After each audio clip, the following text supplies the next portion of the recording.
Magandang morning, Luzon, Visayas at Mindanao. Happy Sunday po sa lahat po ng ating pong mga kakasama sa ibang bansa. Magandang umaga, magandang tanghali, magandang hapon, magandang gabi o anumang pong oras ang inyong kinalalagyan sa mandako kayo ng mundo naroroon ay laging sumagi sa inyong alaala at huwag niyo pong malilimutan. God loves you and He cares for you dearly. At ninanais dyan na kayo po ipagpalaing mainam.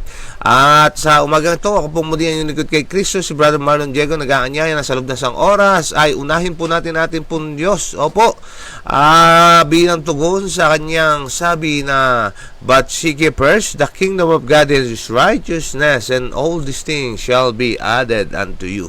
Magsama-sama tayong umawit pa po sa Diyos, manalangin at mag-aral na kanyang mahalagang mensahe ng pag-ibig sa atin. Medyo na late po tayo mga kapatid, mga kaibigan namin, at maraming salamat po sa inyong paghihintay at kayo po ay hindi lumiban. Medyo na late ang aming pong gising.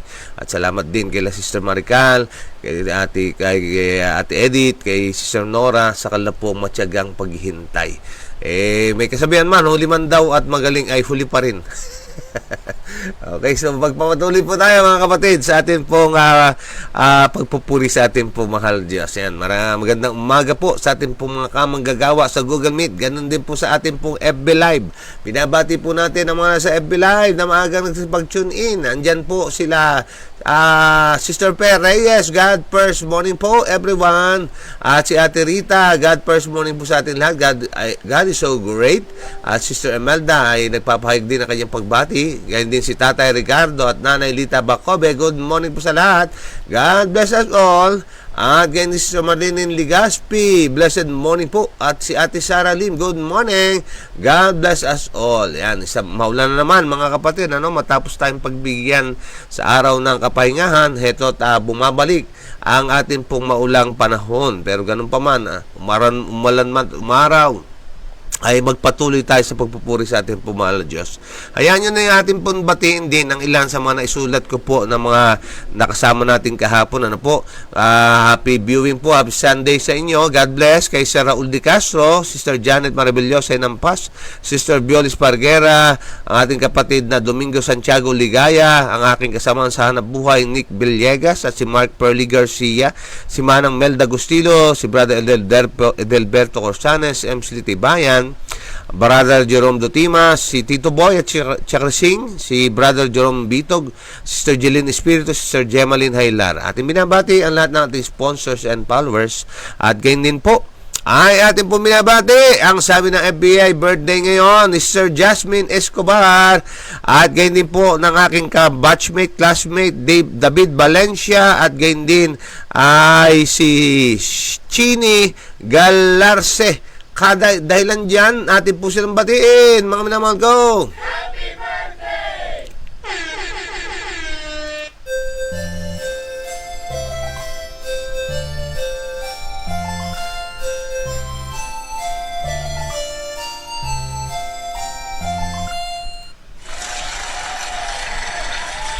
Ayan, happy birthday sa ating pong mga nagdiriwang na kaarawan at namamaraan pang birthdays na ipinagkaloob ng ating pong mahal na Diyos ang inyong masumpungan na pinuno niya na kanyang napakayamang blessing. Higit sa inyong inaasahan sa lahat ng aspeto ng buhay, i-bless kayo ng Panginoon. Ingatan kayo at gabayan ng ating pong mahal na Diyos. Gayun din natin pong binabati rin at pinasasalamatan ng ating pong mga shavers, sila Ate Sarah Lim, Sister Jennifer Casimo, Ate Sister Pereyes, Sister Nora Arena, Sister Mary May Espiritu, Tita Lolet, Ate Celis Talita, Ate Juby, Sister Maylin Basea, at gayon din Sister Imelda Diego. Nawa, marami po ang maging kagaya po ninyo habang nabe-bless ay nag-share din naman. Every kissing is a blessing. Mamanamahal ko, tayo po ay magalak sa Panginoon at sasabihin ko muli, magalak sa Panginoon sapagkat minsan pa tayo po ay nakatanggap ng napakaaga at kumpletong regalo. Yan po ang ating pong buhay na tinatamasa. Kaya nga po gamitin sa kalwalhatian ng ating pong Diyos na nagbigay nito, ang ating pong buhay na ito. Maikli lamang po ang ating pong ilalagi rito sa mundong ito. At sadyang sabi nga para daw tayong singaw at na mayroon diyan ngayon at pagkatapos ay mamaya ay wala na. Kaya nga po, ang ating pong pagdaan sa mundo ay gamitin po natin na may kasulitan at ang ating pong mga gawa ay maluwalhati natin ang ating pong mahal na Panginoon. Kaya nga, kung kayo man ay umiinom o kung kayo man ay kumakain o ano man ang inyong ginagawa ay gawin lahat sa kaluwalhatian ng ating pong mahal na Diyos. Sapagkat iyan ang layunin niya nang tayo kanyang lalangin. Ang oras mo natin, alas 6:01 ng umaga. At kaya nga po tayo po ay bumangon na, gumising-gingis na at halina po kayo. Tayo po ay mag-morning devotional na. Isama po ang buong family, magtungo sa altar ng Panginoon at magkasama nagkakaisa sa ilalim ng bandera natin Prinsipe Emmanuel. Ay atin pong sasabihin, as for me and my house, we will serve the Lord. Yes, God loves the family. Kaya po atin pong pagmalasakitan ang pamilya kung paanong ang nais ng Diyos ay ang buong pamilya ni Noe ay maisama doon po sa arko. At gayon din ang buong pamilya ni Lot sana ay binabalaan upang sila ay magsama-samang umalis ng Sodom at Gomora. Gayon din po ang panawagan, mga minamahal ko, ang buong family po ay matipon sa panig po ng ating pong mahal na Panginoon Jesus. Okay, so bago tayo magpatuloy, tayo po muna ay manandaling manalangin. Dakilang Diyos, Ama naming banal, handa na po ang iyong bayan, ang iyong mga anak na lalaki at babae na minsan pa ay maturuan sa iyo pong paaralan. Ang banal niyo Espiritu nawa ang isugo po ninyong muli upang ihanda kami sa pakikinig, ang aming pong puso, ang aming pong isip ay magkahanda ang tanggapin ang iyong mga katotohanan na siyang magpapalaya sa amin at ang salita ng siyang katotohanan ang siyang babanal sa amin at babago ng aming pong mga buhay at huhubog sa amin tungo sa wagas na larawan ng aming pong Panginoon Jesus, na magkaroon kaming kahandaan na salubungin kayo at umakyat sa kalangitan. Nawa ang iyong mga anghel ang inyo pong italaga upang kami po ibantayan at ingatan, mapawag kami mapasok ng tukso at makatapos po kami na kayo ang aming nakatagpo at aming masasabi, kayo'y aming napakinggan at nagkaroon kami ng isang malalim na pakikipagniig at pagkakilala sa iyo. At mas lalo namin kayo mahalin. Pagpapala ng langit ang igawan niyo sa bawat isa na narito, kumpleto at nag-uumapaw alang-alang sa matawag sa pangalan ng aming pong Panginoon Jesus. Amen and Amen. Okay? Magandang umaga, Ate Lita, at sa iyong pong buong family.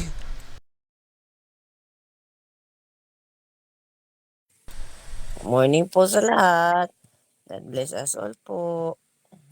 Yan, atin din pong binabati sila Nanay Juanita Kabakungan at ganyan din si Ate Elsie Dubinden Plaza, si Ate Mary ay bumabati rin sa atin, ganyan din Sister Wilna Rolle, kasama rin po natin at ganyan din Sister Leia Gumayagay, si Sister Judy Maclife, at ganyan din po si Ate Sara Marie. Ayan, kamusta po kay Kuya Nonoy, Ate Sara, po, amin pong dinadalangin na mabuti po ang kanya pong kalalagayan.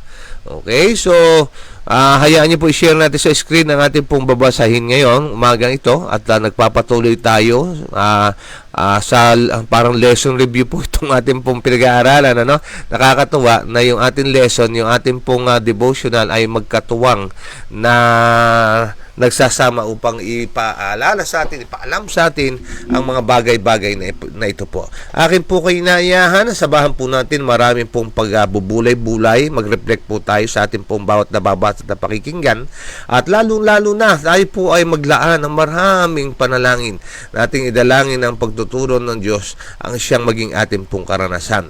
At nasumpungan po natin na ito po ang pangsyam na salot, mga minamahal ko, sunod-sunod at tunay nga na talagang kung atin pong i-imaginein ay talagang yung dinaranas nito pong mga taga-Ehipto na to dahilan sa kalang pagsuway, dahilan sa pagmamatigas ng puso ni Parao, dahilan sa ayaw na tugunin ang panawagan at panyaya ng Diyos ay kanila pong dinaranas sa mga bagay nito. Pero ang Diyos ay hindi nagkulang.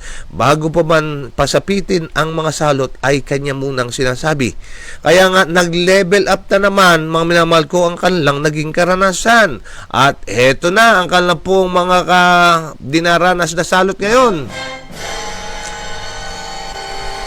Kadiliman sa lupa. Hindi lamang po ito basta-basta kadiliman, mga kapatid. Mamaya atin pong tingnan kung anong klaseng kadiliman ang meron. Ang sabi po ng Exodus chapter 10 verse 21, nang magkagayoy, sinabi ng Panginoon kay Moises, iunat mo ang iyong kamay sa langit upang magkaroon ng kadiliman sa lupain ng Ehipto, kadiliman na maaaring madama. Anong po ito kung sinabi?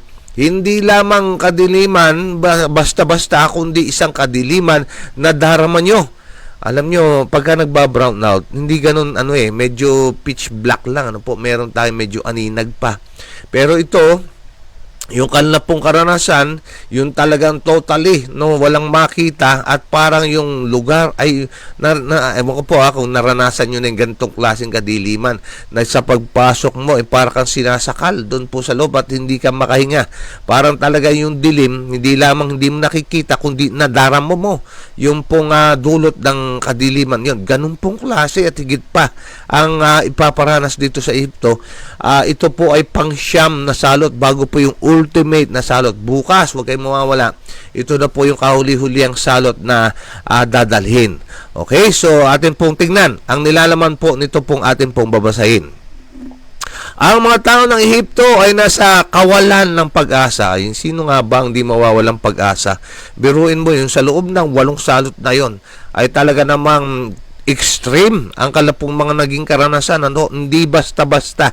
Hindi po ordinaryo yung pong nangyaring iyon sa kanila. Hindi po araw-araw. Kasi pag sinabi nating ordinaryo, yung araw-araw mo nararanasan. Oo, maaaring nararanasan nila for a while yung pong bahagyang ganong klase. Pero ito po, ang nangyari sa kanila, extreme, mga minamahal ko. Yung pong mga sunod-sunod na nangyaring salot, yung pong mga kuto, yung lango na yan, yung balang na yan, yung ilog na naging dugo, at yung mga palaka, extreme, very extreme. Yung granizo na bumuhos, mga minamahal ko, yan po ay kanilang naging karanasan. Kaya nga, kung ikaw ang nasa sapatos o sandalyas ng itong mga taga-Ipsyo, abay talagang depressed ka na, stress ka na, at wala ka ng kapag-apag-asa. Ngayon ang nangyari, ang mga salot na dumaan sa kanila ay tila halos hindi makayanan at sila ay napuno ng takot sa inaharap. Ang mga tao ay sumamba kay Paraon bilang isang kinatawa na kanilang Diyos at isinasagawa ang kanyang mga layunin. So, iyon po ang pagkakilala kung kayo po ay nanonood o nagbabasa ng tungkol sa mga pharaohs of Egypt, ay tinuturing po talaga sila na mga Diyos, mga kapatid ko, no? Kaya nga, gay na lamang ang kalang mataas na pagtingin at mataas na pagsunod doon mismo sa kalang Pharaoh. Pero ngayon, mga kapatid ko, dahilan sa mga pangyayaring ito, ano po nangyari? Ngunit sa kabila nito, marami ang kumbinsido na sinasalungat niya ang kanyang kalooban sa isang nakahihigit na kapangyarihan na humahawak sa lahat ng mga bansa sa ilalim ng kanyang kontrol. Kasi may ganito, mga kapatid ko, no? Maaring tayo ay nangyayari po ito sa usaping pananampalataya. Maaring convince, pero dahilan sa pressure na nadarama, yun pong mga ng impluensya ng mga kamag-anakan, asawa, nanay o tatay o kung ano man po, o yung pong impluensya ng lipunan o yung impluensya ng tradisyon at nakaugalian, bagaman alam na tama yung aral, ay hindi na po ito binigyang halaga at hindi na pinansin sapagkat natabunan na ng mga bagay na sinabi ko nung una. Pero dapat po, mga minamahal ko, ay kung ang katotohanan ay ating natagpuan, ay tayo ay palayain ng katotohanan. At no matter what, dapat ay atin po itong dinggin. Pero sa oras na ito, mga minamahal ko, yung kanila pong kalagayan, ganun ang kanila pong sitwasyon. No po? Na alam nila, kumbinsido sila, na nilalabanan ng Pharaoh ang higit na makapangyarihan. Okay? So, ano pong nangyari? Biglang bumangon ang kadiliman sa lupa. Napakapakapal at itim na tila isang kadiliman na nararamdaman. Hindi lamang ang mga tao ay pinagkaitan ng liwanag, ngunit ang kapaligiran ay lubhang mapangapi. kaya't ang paghinga ay mahirap. Alam niyo po ito, no? Kung atin pong ilalagay yung ating yung sitwasyon na yon sa ating kapanahunan, ano? Talagang wala kang magagawa eh. Halimbawa, ito po nangyayari to eh. Kunyari nag-brown out tapos hindi mo katabi yung iyong cellphone o hindi mo katabi yung flashlight o yung pong paggagalingan liwanag. Abay talaga namang hindi ka na makalakad, no? Kakapaka-paka at kapag pinagpatuloy mo ay katakot-takot ay madidinig mo na lang basag-basag yung mga gamitan mo. O kaya man ikaw man ay naku, sakit pa naman yon. Yung alam nyo yung paa nyo tapos ay biglang mapaghakbang nyo ay meron palang tatamaan, ako sakit. Yan po, makita natin yung sitwasyon, walang makita at halos sinasakal ang kanilang pong kalagayan sa sobrang dilim. Mamamahal ko. Kaya nga nangyari? Ngunit ang lahat ng mga anak ni Israel ay may liwanag at isang dalisay na kapaligiran sa kanilang mga tirahan. Ang mga liping Hebreo ay patuloy na pinapaboran ng Diyos na nagtitiwala na sila ay maliligtas. Yan po, mamamahal ko, ang key message na meron tayo, no? Opo, maaaring ang lugar ng Ehipsyo ay nasa kadiliman, pero ang lugar na tinatirikan ng bayan ng Diyos, doon po sa lugar ng Goshen, sa loob ng Ehipsyo, ay meron po silang may liwanag, meron sa kanilang mga tahanan. At napaka ganda nitong aral sa atin, despite tayo po ay namumuhay sa mundong ito ng makasalanan at nakikita natin kabi-kabila ang mga dinudulot ng pagkakasala, ay tayo naman po ay pinuproteksyon na ng Diyos. Sabi nga oo, hindi tayo exempted sa mga trials, hardships na yan, na mga minamahal ko, pero ang maganda rito, atin itong susuungin na atin pong kasama ang ating pong Diyos. Nakita ko sa isang Facebook post na kung saan yung pinakita doon na kung saan ay may pasan-pasan na nagamit yung pong mga yung tao, may pasan-pasan siyang mabigat na ganyan, yun po ang larawan na kung saan ay walang Diyos na nasa mundong ito. At yung isang larawan naman, pasampasan niya yung mabigat na pasan at mabigat na dalahin at kasama niya si Jesus Christ na nakapasan doon. Ganun po tayo, mamamahal ko, ganun po ang Israelita sa kalagayan ito. Nasa digmaan, ngunit ang Diyos ang nakikipagdigmaan para sa kanila. For the longest time na tayo po ay nag-aaral ng banal na kasulatan, iyan po ay pinatutuhanan ng ating mga pinagbulay-bulayan na ang Diyos po ang nakapaglaban sa kanila. Iyon ang nangyari, mga minamahal ko. Kaya nga, sa atin pong mga ginigili na taga-subaybay, mga kaibigan namin at mga kapatid, kung kayo po ay parang tila walang pag-asa, kung kayo po parang tila hirap na hirap, nagdurusa, may pagkabalisa, may pagkatakot, ang pag-asa ay tumingin ko ay kay Jesus. Siya po ang ating pong pag-asa, siya po ang ating matatag na bato na maaring sandalan. Opo, siyang liwanag ng buhay na magbibigay sa atin ng tanglaw sa ating pong mundong may kadiliman. Ito po ang lagay ng mga taga-Hebreo, Ang mga aliping Hebreo ay patuloy na pinapaboran ng Diyos na nagtitiwala na sila ay maliligtas.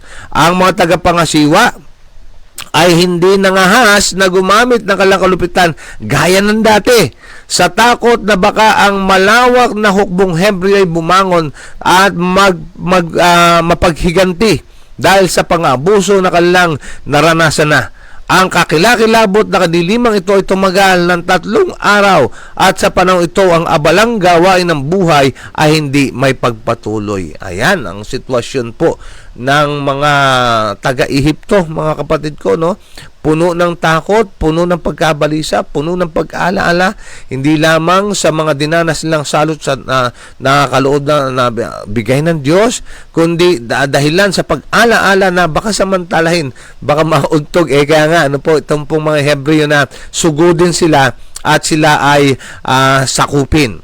Kung gagawin nila yun, maaaring mangyari, Pero tanda natin, anumang hindi pahintulot ng Diyos ay wala pong pagtatagumpay. Kaya nga ay sila po ay nagpaubaya rin kung paano ang gusto ng Diyos na sila ay ipagsanggalang. Yun po ang ninais na sumang-ayon ang mga taga-Hebreo. Okay, so atin pong ipagpatuloy. Wait lang po, atin pong i-turn. Yan. Ang sabi dito sa atin pong naka-highlight pa, bibigyan diya sila ng panahon para sa pagmumuni-muni at pagsisisi bago dalhin sa kanila ang huli at pinakakakilakilabot na salot. Alam nyo, ito po ang grasya ng Diyos eh. Ito pong ginawa sa kanila. Okay? So tayo po ay nasa 9th plague na. Yung pangalawa sa huli na salot. Kaya ilang araw daw pong tumagal? 3. Ito pong dahilan upang baka sakali itong mapagmatigas na puso ni Parao upang ang kanya pong bayang pinamumunuan ay tumugon sa panawagan ng Diyos na sila po ay kilalanin ang kanilang mga pagkakamali, magsisi at kilalanin ang ating pong mahal na Diyos. Na sana'y huwag na nilang danasin pa yung higit na matitinding salot pa, kundi sa habag, awa ng Diyos, sa oportunidad, sa tsansa na binigay sa kanila, ay sila po ay mag-give in na sa nais po ng Diyos. Yan. Ano po nangyari? Ang kamatayan ng panganay, yan po yung huli na mangyayari mga kapatid ko, no? Pero ito pong chance na to, na napakalagang tsansa. Yung sabi nga mga kapatid ko, ito, no? Isang maganda ring paalala sa atin. When opportunity knocks, no po mga kapatid ko, kailangan po pagbuksan natin. Sapagkat sabi nga, opportunity knocks only once. Kapag ka po nagsarado ang isang oportunidad, ay maaaring hindi na muli itong magbukas. Kaya nga po, huwag tayong daigin ng takot, huwag tayong daigin ng pag-alala at pagkabalisa. Ano po, hindi pa nga natin natatry, sumasagot na tayo ng ayaw ko. Kaya po, maging optimistic po tayo. Sa tulong ng ating pumahal na Diyos ay maaari tayong matuto pa ng iba pa. No? Sa nakakala natin, di natin alam. Pero mga ko ay sa tulong at kapangyarihan ng Diyos ay atin po itong malalaman. Ito po nangyari na po. Binigyan sila na isang mahalagang pagkakataon na sana'y tumugon na. Ayan, anong po ang sabi dito? Ang lahat ng bagay na maglilihis sa kanilang atensyon ay bibigyan sila ng panahon para sa pagninilay-ninay, sa gayon ay magbibigay ng bagong katibayan ng kanyang pagkahabag at hindi pagnanais na sirain. Ilan pong araw kasi? 3 araw. Ano pong kaganapan? Hindi sila makagagawa ng kung ano man sapagkat sila po'y stuck doon sa kanilang lalagyan sapagkat ang dilim ay sadyang napakadilim at wala naman po doong flashlight.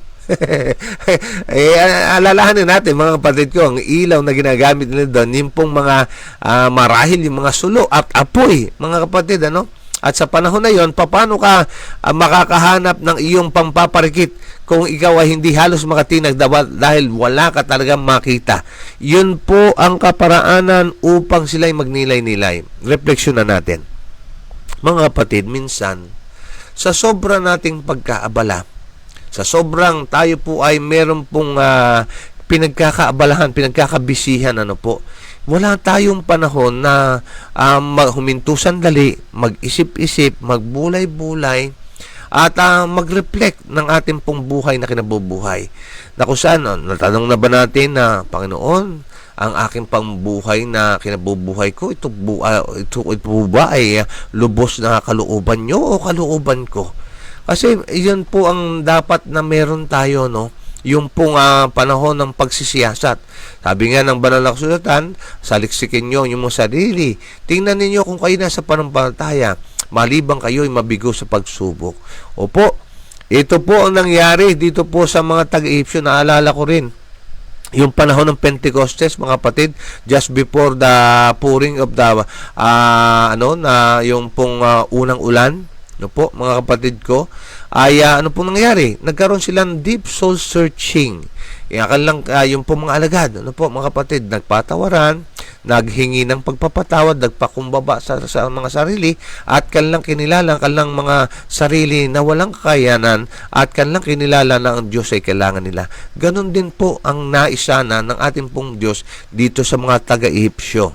Ngunit, ang sabi dito, sa pagkatapos ng 3 araw na kadiliman, ipinatawag ni Paraon si Moises sa sinabi, "Humayo kayo, maglingkod sa Panginoon, hayaan lamang ninyong manatila inyong mga kawan at ang inyong mga bakahan, pabayaan ninyong sumama sa inyo ang mga bata."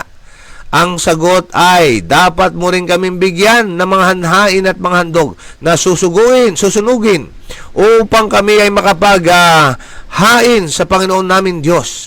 Ang aming mga baka ay sasama rin sa amin. Walang maiiwan kahit isang paa, sapagkat iyon ang amin kukunin upang paglingkuran ng Panginoon naming Diyos, at hindi namin nalalaman kung ano ang aming dapat paglingkuran sa Panginoon hanggang sa kami ay makarating doon. Ayan, mga kapatid ko, minsan pa pinapaalanan tayo, walang maiiwan. Opo, noong una, kanilang pinipigil po si Parao, yung pong mga asawa at yung mga anak. At ngayon naman ang dahilan, sige na nga, humayo na kayo, pero yung mga hayop nyo ay iwanan nyo. Pero ang atin pong karakter na pinag-uusapan natin ngayon, si Moises at si Aaron, mga kapatid, matuto tayo. Wala pong kompromiso. Sa pananampalataya po natin ito, kung ano ang hinihingi ng Diyos, ito po ang ating pong ipagkaloob. No po, hindi po tayo po pwedeng makipagkompromiso. Oy, nako, 1 oras lang naman, halika na, wala namang makakakita. Ala naman dyan yung pastor. Magpunta na tayo sa mga bagay-bagay na maliligayahan tayo. One hour lang. Pero sabi dito, mga minamahal ko, nanindigan kung anong utos ng Diyos. Hindi ubra, sabi niya Paraon, sapagkat kailangan nadalhin namin ang aming mahayop, sapagkat sa lugar na aming paghahandugan, hindi namin alam kung anong ihandog. Kaya nga, ganun din, nawa tayo mga minamahal ko, no? Yung ating pananampalataya ay maging matatag at hindi nakukumpermiso. Kaya nga sabi, ang hari ay mahigpit at determinado. Lumayo ka sa akin, sigaw niya. Ingatan mo yung sarili, huwag mo nang makita ang aking mukha, sapagkat sa araw na iyon na makita mo ang aking mukha ay mamamatay ka. Ang sagot ay, mabuti ang iyong pananalita, hindi ko na muling makikita ang iyong mukha.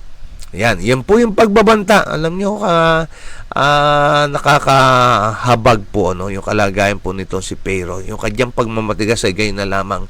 At bukas, malalaman niyo po kung bakit kahabag-habag yung sinapit po ng mga taga-Egyptian na itong particular po si Pharaoh. Dahilan sa kanyang pagmamatigas. Tandaan natin, huling salot na po bukas. Okay, so yan po ang atin pong aralin ngayong umaga.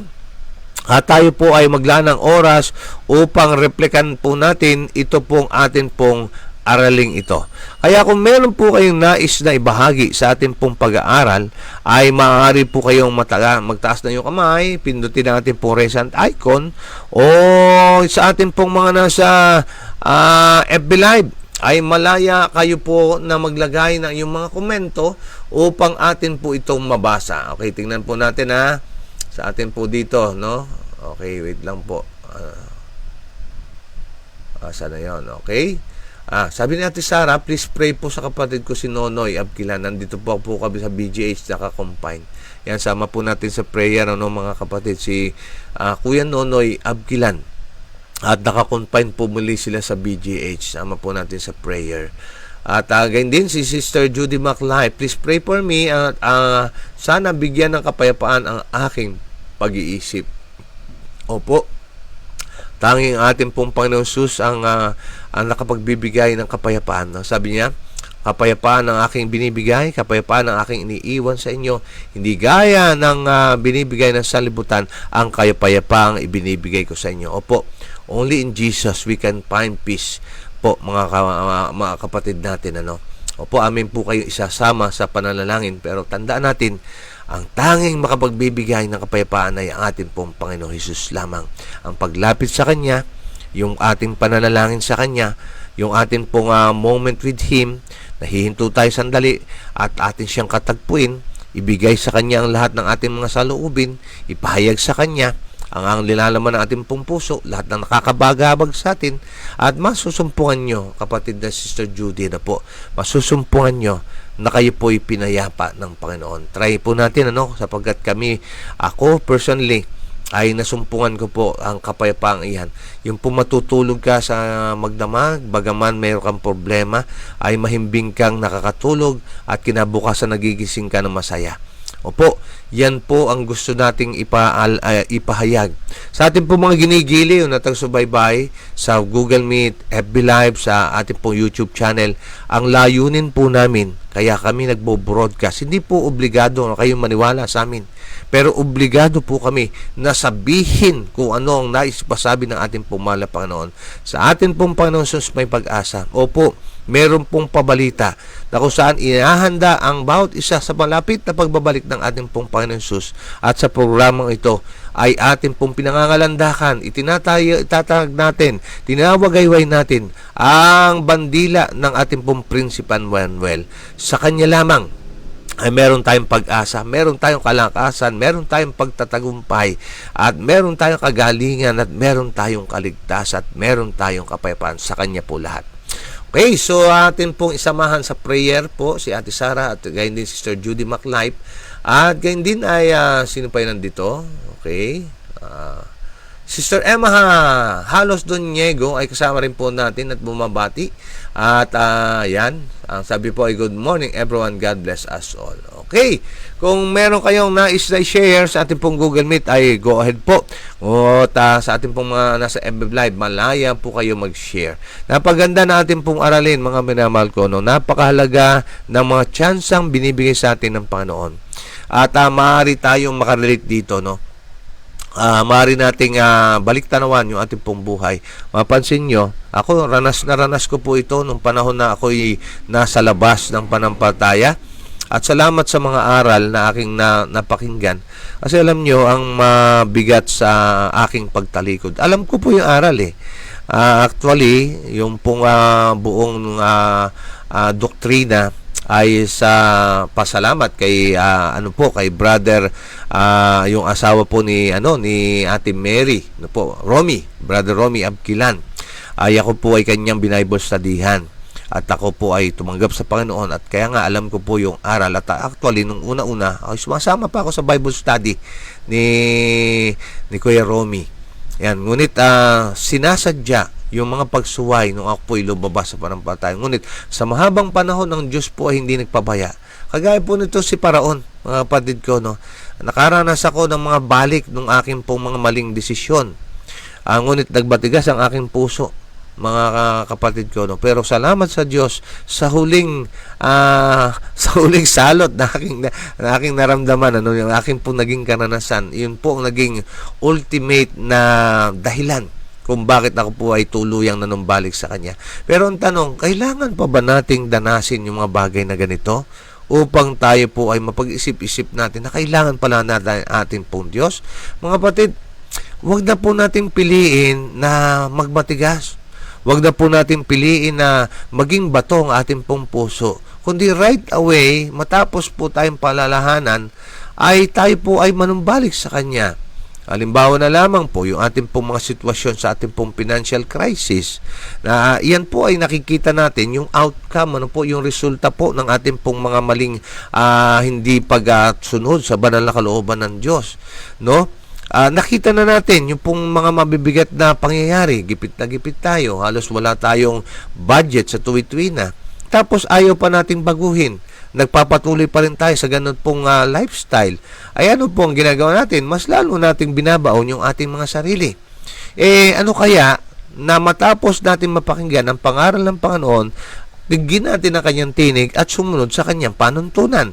Hindi ba't mas mayroong may magagawa po ang ganon kaysa magpatuloy tayo na alam nating lugmok na tayo? Kaya nga parang pako yan na nakabaon ay parang pinupukpok at pinupukpok mo pa.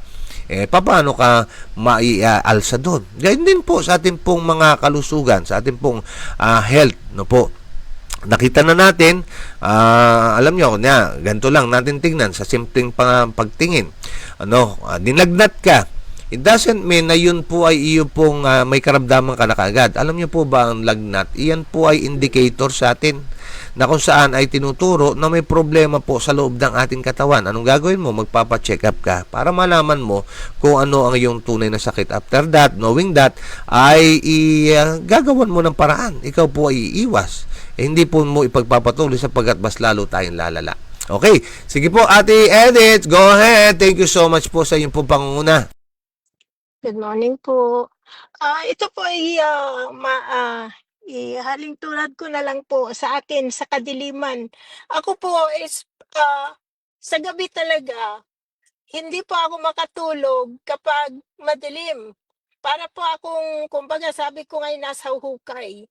Pagka mawalang ilaw. Kaya kahit saan po kami magpunta, mag-hotel man kami, may dala-dala kaming nightlight kasi hindi po ako makahinga. So ito po, yung sa 3 araw na yun na kadiliman, Brother Marlon, ito is talagang hindi natin kakayanin eh. Kung sa ating buhay, ang kadiliman na ito is representa lang po natin sa ating mga pagdadaanan, yung ating mga hinaharap na kadiliman. Marami po tayong hinaharap na mga kadiliman sa ating mga buhay. Pero kung tayo po ay naandyan at tayo po ay babalik sa ating Panginoong Diyos, ang kadiliman na ito is magliliwanag, Brother Marlon. Ang ano ko dito ay yung wag na tayong yung sa ating mga luho man yan or kung ano man yung ating mga sinasamba, kumbaga, na kasi ito'y talagang magpapadilim sa iyong buhay na parang hindi ka na makahinga kasi kumbaga nasa hukay ka na. Hindi mo na alam kung papaano mo ito maisa sa ayos pa. Dahil siyempre nga, wala kang liwanag na nakikita. Pero kung ikaw po, Brother Marlon, tayo, mga kapatid, ay manumbalik sa ating Panginoong Diyos, humingi tayo, huwag tayong maging si Paraon na talagang matigas ang ulo, na talagang high pride, sabi nga. Wag na natin yan, mahal po ang oil ngayon, kaya wag na nating yung pride natin. Kaya tayo po as mga anak ng ating Panginoong Diyos, is talagang binibigyan niya tayo palagi ng babala bago siya gumagawa ng anuman po na wag na nating kumbaga sa akin is palagi kong sinasabi na wag mo nang hintayin na may maganap pang ayaw mo kasi pag may nangyayari na inaayawan mo, hindi mo na yun maibabalik.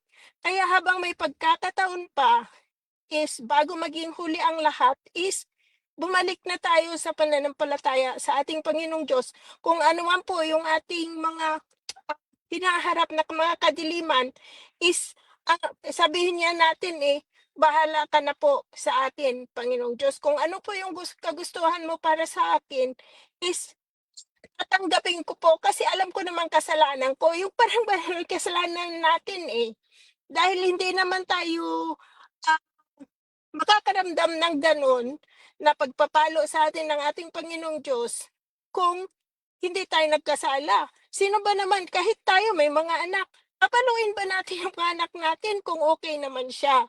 Di po ba? Kaya gano'n din ang ating Panginoong Diyos. Kaya happy ang ating Panginoong Diyos kapag tayo po ay nakakasunod sa Kanya. Ang mga karamdaman na yan, Brother Marlon, lahat tayo may mga karamdaman na yung na-feel mga tuhod-tuhod kasi hindi naman na tayo mga bata, tumatanda tayo. Pero kapag tayo po ay may Panginoon, sabihin na lang po natin, Panginoon, ikaw na po bahala sa akin, masakit po yung tuhod ko. Kung hindi mo yun isasangguni sa ating Panginoon Diyos, syempre may doktor po, may mga gamot, pero iba pa rin yung mabigyan tayo ng kapayapaan ng ating Panginoong Diyos. Kasi ako po, sa katotohanan, marami po akong maintenance, pero hindi ko po ito iniinda. Kaya kahapon po, kahit ako pumunta sa doktor, ini-insist ko po sa doktor ko, bakit kaya? Sabi ko, tumataas po yata yung aking blood sugar, pero a week ago, sabi ko is nag-ano lang naman ako ng A1C. Sabi naman nitong doktora, meron ka pang pinagdadaanan. Sabi ko, sa palagay ko po wala naman sa akin. Sabi ko pong ganyan. Pero sabi niya, might be na medicine. Ganun sa akin, Brother Marlon. Pero, syempre, kasi habang ako po ay nagtitake ng medisina, nandun po yung aking Bible, yung aking lalagyan ng medisina. Kaya lagi ko pong pinapasamahan sa ating Panginoong Diyos. Bago ko lunukin ang aking medisina is kayo na po at yung bahala sa akin na sana itong medisinang tinitik ko is magbigay lunas. Hindi man lunas is yung ma-maintain lang yung ating yung aking katawan. So, salamat sa ating Panginoong Diyos, Brother Marlon, kasi okay naman o bumababa naman yung ating ah, sugar. Kaya kung tayo po is talagang bago tayo matulog, salamat Panginoon, matutulog ako, bigyan mo ako ng kapayapaan kasi siya lamang po yung magbibigay sa atin ng kapayapaan sa ating pagtulog, sa ating paggising. Salamat po, gising kami. Kaya ang Panginoon is talagang gagawa at gagawa yan talaga basta tayo po ay manalig lang sa Kanya. Bibigay kapayapaan sa atin at all times. Yan lang po. Amen and amen, Ate Edith. Napakaigi po na atin po mapag-aralan yon, mga kapatid. Kasi nga, ang mundo natin na puno ng kasalanan, iyan po ay matuturing na tayo po ay nasa mundo ng kadiliman. Kaya nga, ang sabi natin Panginoon Jesus, siya po, I am the light of the world. Ang sabi niya po, siya ang liwanag ng salibutan. Kaya nga, sa pagtanggap natin sa ating pong Panginoon Jesus, tayo na nasa mundo ng kadiliman, tayo ay natatanglawan. Kaya nga mas makita natin ang tamang daan na atin pong pupuntahan at magawa natin yung mga bagay na dapat natin gawin dahil ang liwanag ay nasa atin. Pero tanggalin niyo po yung liwanag, mga minamahal ko, ay nako, stuck na naman tayo sa kadilimang yan. Kagaya po ng mga Hebreo, di ba? Gaya po natin nabasa, yung buong Ehipto nasa kadiliman, pero sila ay may liwanag sa lugar nila. Ini-imagine ko, no, paano nangyari yan? Kaya talagang makapangyarihan ng Diyos, napakabuti ng Diyos, mga kapatid ko, no. Imagine niyo, no, yung ilagay niyo sa inyong imahinasyon, yung buong Ehipto na yun, tapos nandun yung Goshen. Sabihin na natin sa gitna, no, ano po, yung sa Goshen na yon, sa kapaligiran na lahat ng mga taga-Ipsyo ay talagang dilim na dilim. Habang yung mga taga-Ipsyo, nakikita nila yung lugar ng Goshen na may liwanag. Wow, mga kapatid ko, no, kamanghamanghang tanawin ito. Pero makita nyo kung gaano ang nagagawa ng pagmamatigas. Despite doon sa mga makapangyarihang gawa ng Diyos, ay pinagwalang bahala at nagpatuloy sa katigasan ng ulo. Kaya nga, mga kapatid, yung pride, gaya nga na nababanggit natin, yung pride po, yan po ay para sa manok lang. No po, o kaya sa isda, no po. At yung pong pride ay para din sa washing machine, no po, o sa batya, sa labada. Kaya nga po atin pong matutunan ngayong umaga na tayo po ay magkaroon ng pagpapakumbaba sa ating pong mahal na Diyos at pagtugon agad-agaran sa Kanya pong banal na panawagan. Okay. Yan, maraming salamat sa inyong pong pagdalo. Maraming salamat po sa inyong mga pag-share. May God bless everyone. At magkita-kita po tayo mamayang gabi by God's grace sa ating pong 777 prayer. Bye-bye! Miss pa mga kapatid. Shalom! Bye-bye!